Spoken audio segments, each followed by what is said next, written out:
कि धन्य धन्य ये पुण्य भूमि, धन्य धन्य ये पुण्य भूमि, ये धन्य हमारी थाती है, धन्य हमारी ये वसुधा जो रत्नों को उपजाती है, धन्य हमारी ये संस्कृति जिस पर हम गौरव करते हैं, धन्य हमारी आन बान जिस पर हम जीते मरते हैं, धन्य हमारी मातृशक्ति जो जग को पाठ पढ़ाती हैं, स्वयं शक्ति के कई रूप धर इस धरती में आती हैं। धन्य धन्य मैं उसी शक्ति के रूपों का आराधक हूँ, लिए हाथ में कलम बना मैं उसी शक्ति का साधक हूँ। हे शक्ति, हे शक्ति, हे शक्ति मुझे दो शक्ति, लिखूँ मैं गौरवमयी कहानी को, इतिहासों में दबी हुई उस गुहेल वंश की वाणी को, शशिमय समरूप सूर्य से तेज क्षीर से पानी को, सीता जैसी सती और हाड़ी जैसी बलिदानी को, मुगलों का दम मिटाने वाली, मुगलों का दम मिटाने वाली मिट्टी राजस्थानी को, शक्ति शौर्य साहस सतीत्व की उस संपूर्ण निशानी को, वीर सिंहनी पतित पावनी दुर्गा लक्ष्मी कल्याणी को, 16,000 के संग अग्नि में जौहर करती रानी को। जय हो, जय हो, जय हो। 16,000 के संग, 16,000 के संग अग्नि में, 16,000 के संग अग्नि में जौहर करती रानी को, धर्म कर्म के साथ शौर्य से भरी हुई छत्राणी थी, युद्ध कला में दक्ष मना हुआ पूर्ण प्रज्ञ ब्रह्माणी थी, युद्ध कला में दक्ष ढाल तलवार चलाने वाली थी, चीर शत्रु का वक्ष युद्ध भूचाल मचाने वाली थी, खड्ग हाथ में लेते ही वो शक्ति रूप हो जाती थी, लेकर कटार परछी भाले दुश्मन का लहू बहाती थी, वो जगदम्बा थी, वो काली थी, वो खप्पर वाली होती थी, वो महागौरी माँ के त्रिशूल जैसी मतवाली होती थी, अश्रुल हो दोनों हाथ बाणों की वर्षा करती थी, उसकी कमान की ताकत से लाखों की सेना डरती थी, बिजली की चपल तरंगों सा सरसर वो बाण चलाती थी, वो दंड काट दुष्टों के वो मुंडों का ढेर लगाती थी, करती जहां भीषण युद्ध है, करती जहां भीषण युद्ध वहां अंधेर दिखाई देता था, गजवाज मनुज की लोथों का बस ढेर दिखाई देता था, सौम्य रूप में जो राधासी सरल सर्जना लगती थी, रौद्र रूप में कुरुक्षेत्र की कृष्ण गर्जना लगती थी। वाह! सौम्य रूप में जो राधासी सरल सर्जना लगती थी, रौद्र रूप में कुरुक्षेत्र की कृष्ण गर्जना लगती थी। और एक चित्र जौहर और शाका का की आंखों के समक्ष जीवंत करना चाहता हूं। महाराजा रावल रतन सिंह खिलजी की कैद से मुक्त होकर वापस चित्तौड़ पहुंच गए हैं। जब उनके सैनिक ये मानने लगे कि जब हम खिलजी के कैद से उसके घर से अपने राजा को छुड़ा ले आए तो अब खिलजी चित्तौड़ में आने की हिम्मत नहीं करेगा, वो महाराजा रतन सिंह के शब्द सुनिएगा और मान के चलिए आप चित्तौड़ राज दरबार के वो राजपूत योद्धा हैं, क्या संबोधित करते हैं वे। कहते हैं राजा रावल करेंगे, मैं पंक्तियां निवेदित करता हूं।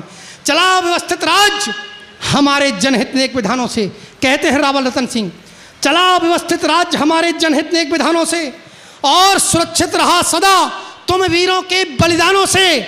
लेकिन तुमको दिखता जो ये उगता हुआ सवेरा है, उसके पीछे मुझको दिखता काली घटा का डेरा है।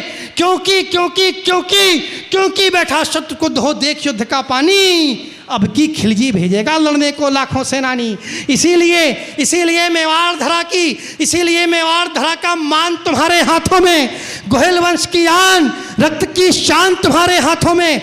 वीर सपूतो तुमने अपना पौरुष सदा दिखाया है, कितने ही युद्धों में तुमने केसरिया लहराया है, कितनी तो सेनाएं तुमसे युद्ध छोड़कर भागी हैं, कितनों ने डर से मेवाड़ी सीमा कभी ना लागी है, और कितने ही रणवीर शूरमा पानी चिल्लाए हैं, कितने तो इस पानी से हो पानी घबराए हैं, कितनों के ललकार मात्र से पुर्जे ढीले हो जाते हैं और सामना होते ही कपड़े गीले हो जाते हैं। कितनों की, लेकिन अब की अग्नि परीक्षा है सबकी शमशीरों की, शाका युद्ध चुनौती होती रण के असली वीरों की। चले जाएं वो जिनको घर की बेहद याद सताती हो, चूड़ी बिंदिया कंगना रोली जिनको ज्यादा भाती हो। चले जाएं वो जिनको घर की बेहद याद सताती हो, चूड़ी बिंदिया कंगना रोली जिनको ज्यादा भाती हो।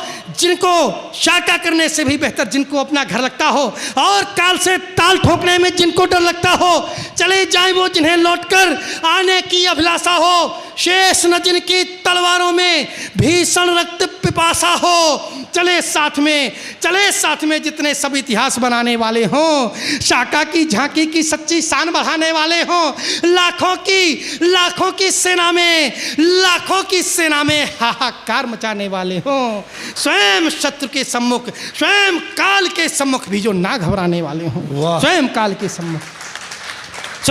के सम्मुख भी जो इतना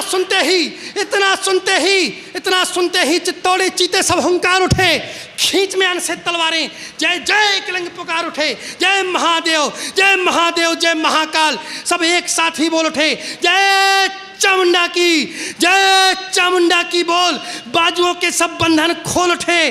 जीते जी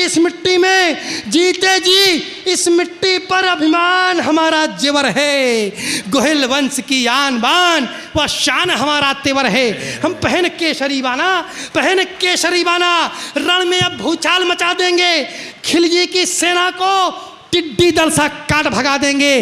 रे करो केसरी तिलक, लहू से धरती लाल दिखाई दे। कूच करो शाका को, बस आंखों में काल दिखाई दे। कूच करो शाका को, बहुत बढ़िया। कूच करो शाका को। और वो दृश्य देखिएगा शाका का कि खुले दुर्ग के द्वार, आग का वो दावानल फूट गया, चित्तौड़ी चीते निकल पड़े, गुब्बार रेत का छूट गया, हाथी घोड़े पैदल सैनिक अपने मोहरे तान चले, बरछी भाले तलवारें ले चुन तीर कमान चले। महाराणा का घोड़ा रण में अमर कहानी कहता जाता, रतन सिंह को लिए शत्रुओं की सेना पर चढ़ता जाता। एक पल में उधर दिखे दूजे फरार हो जाता था, पलक झपकते हाथी के सर पे सवार हो जाता था। रावल संहारते मुगलों को वो व्यूह तोड़ता जाता था, मदमस्त हाथियों के टापों से मूड़ फोड़ता जाता था। बरछी भाले तलवारें व सरसर बाण निकलते थे, पलक झपकते युद्ध भूमि में अनगिनत प्राण निकलते थे।